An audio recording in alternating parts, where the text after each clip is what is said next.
ಅನುಭವ ಎಲ್ಲ share ಮಾಡ್ತಿದ್ದಲ್ವಾ. So ನಾವು ಮಾಸ್ ಕೆಲಸ ಮಾಡ್ತಾ ಇದೀವಿ. ಹಂಗಾಗಿ ನಂದು ಒಂದು 2 ನಿಮಿಷದಲ್ಲಿ ಮುಗಿಸ್ತೀನಿ. ನಮ್ಮ ಸಂಗಮದಿಂದ ನಾವು 12 ಮಾಸ್ಗಳನ್ನ ಶುರು ಮಾಡಿದ್ದೀವಿ. ಎಲ್ಲ ಆಕ್ಟಿವ್ ಆಗಿ ನಡೀತಾ ಇದೆ. ಅಂದರೆ ನಾವು ಇನ್ನೂ ಶುರುನಲ್ಲಿದ್ದೀವಿ. ಮುಂದೆ ಹೆಂಗೆ ಹೋಗುತ್ತೆ ನೋಡಬೇಕು. ಪುಷ್ಪ ಅವರು, ಮೀನಾಕ್ಷಿ ಅವರು, ಪ್ರಸನ್ನ ಅವರು ಎಲ್ಲರೂ ಬಂದು ನಮ್ಗೆ ಸಪೋರ್ಟ್ ಮಾಡ್ತಿದ್ದಾರೆ.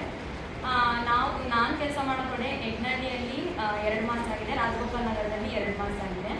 ತುಂಬ ಮಹಿಳೆಯರು ಫಸ್ಟು ಸೇರಿ ಅಂದಾಗ ಎಲ್ಲದಕ್ಕೂ ಅವರು ಇನ್ವೈಟ್ ಆಗ್ತಾರೆ. ಸಮುದಾಯದಲ್ಲಿ ಹೇಳಿ ಟೈಮಿಗೆ ಬರಲ್ಲ ಆ ಥರ. ನಾವು ಹಂಗೂ ಬಲವಂತ ಮಾಡಿ ಮೀಟಿಂಗ್ಸ್ ಎಲ್ಲ ಮಾಡಿ ಶುರು ಆದಮೇಲೆ ಇವಾಗ ಚೆನ್ನಾಗಿ ನಡೀತಿದೆ.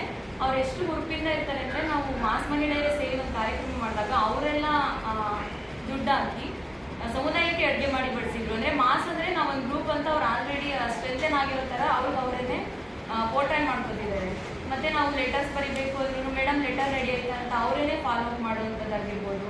ಮತ್ತು ಚಿರಂಜೀವಿ ಲೇಔಟಲ್ಲಿ ಅಂಗನವಾಡಿಯಲ್ಲಿ ರೇಷನ್ ಸರಿಯಾಗಿ ಕೊಡ್ತಿರಲಿಲ್ಲ. ಮಾಸಲ್ಲದು ವಿಷಯ ಎತ್ತಿ ಮಾತಾಡಿ ಚರ್ಚೆ ಆದಾದಮೇಲೆ ನೆಕ್ಸ್ಟಿಂದ ಅದು ಇಂಪ್ಯಾಕ್ಟ್ ಆಯಿತು.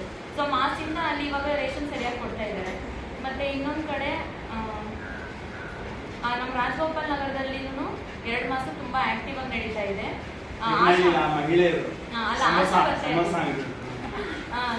ಅಲ್ಲಿ ಒಬ್ರು ಆಶಾ ವರ್ಕರ್ ಸರಿಯಾಗಿ ಬರ್ತಾ ಇಲ್ಲ ಅಂತ ಕಂಪ್ಲೇಂಟ್ ಮಾಡಿದ್ರು ಮಾಸ್ ಮೀಟಿಂಗಲ್ಲಿ.